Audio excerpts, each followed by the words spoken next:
Ito yung magiging best performance ko sa buong buhay ko.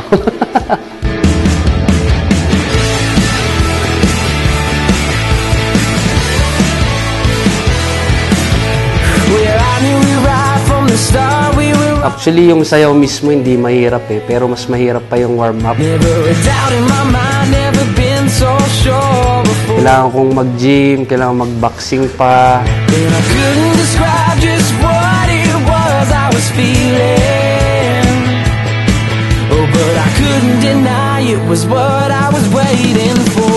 Iniisip ko na rin na karirin yung pagsasayaw.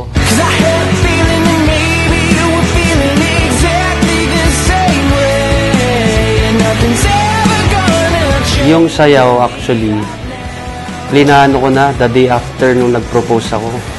So, January 17 nung nag-propose ako, January 18 nag-practice kami kaagad ni Laika. So, ganun katagal yung practice namin.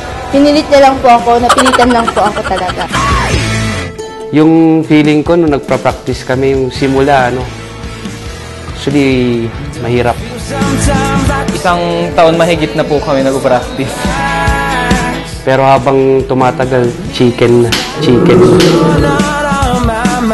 Hanggang ngayon po, hindi pa niya kabisado. Hindi pa niya kabisado.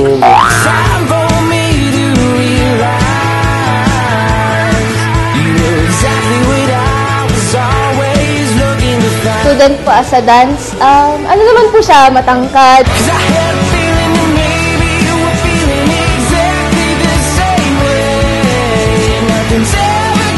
Tatanungin niyo po kung magaling. Gwapo po, gwapo. Definitely.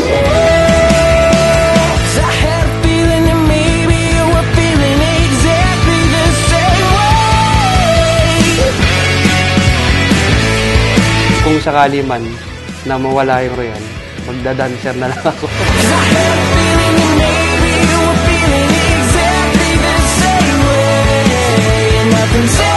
Performance, ay grabe. Malala.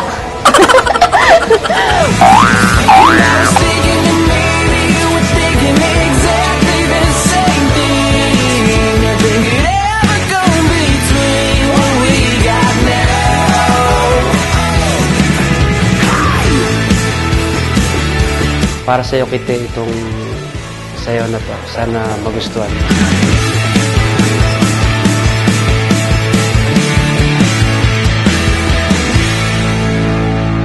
Mama chup chup.